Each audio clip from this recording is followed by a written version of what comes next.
Bonjour à tous, nous allons présenter aujourd'hui une étude de sensibilité des tests antigéniques Covid avec les variants circulants fin 2023. Pour ce faire, nous avons analysé 279 échantillons prélevés en nasopharyngée aux urgences du centre hospitalier. À partir du même tube, nous avons réalisé une PCR et un test antigénique. La sensibilité du test antigénique est définie comme le nombre de tests antigéniques positifs sur le nombre de tests PCR positifs, ces derniers étant considérés comme la référence.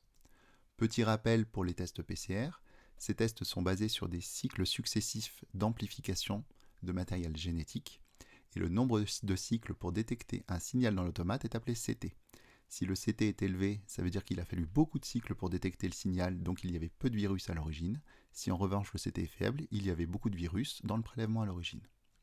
A l'inverse, les tests antigéniques détectent eux les protéines du virus. Avec ces générations de tests, la lecture est visuelle et il n'y a pas de quantification. Est-ce que justement la quantité définit la contagiosité? La réponse est oui, mais à un seul endroit, en théorie. Parce qu'en théorie, tout est simple, tout est facile. En pratique, ce n'est pas le cas, car la contagiosité et la quantité n'est pas corrélée, reliée à une quantité prélevée qui peut être différente selon le site de prélèvement, selon la durée de prélèvement. Ça dépend également de la phase de la maladie, et la quantité détectée ne garantit pas la quantité qu'il y aura quelques heures ou quelques jours après, puisque en fonction de l'évolution de la maladie, on peut être en phase croissante de quantité de virus ou en phase décroissante. Vous en savez plus avec cette diapo que certaines sociétés savantes que je ne citerai pas. Voici les résultats. Nous avons dans l'axe horizontal la quantité de matériel viral et dans l'axe vertical la sensibilité des tests. On voit que pour les quantités de matériel viral les plus importantes, donc les CT faibles, on a le même nombre de cas entre les tests antigéniques et les nombres de tests PCR positifs, ce qui veut dire que le test antigénique détecte à chaque fois quand il y a énormément de virus à détecter.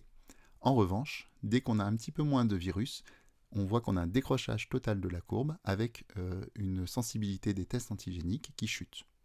La différence entre les deux courbes étant appelée les faux négatifs.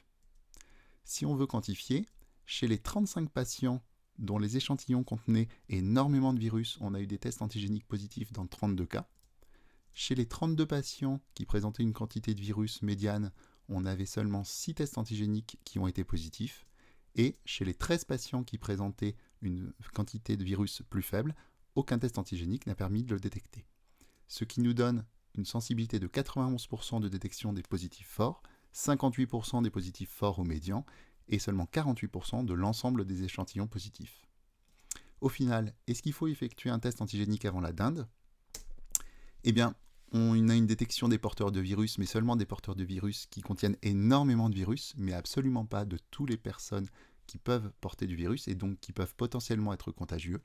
Et il faut garder en tête la dynamique d'évolution. On peut très bien avoir une quantité faible de virus le matin et 12 heures après avoir une quantité beaucoup plus importante en phase de début de la maladie.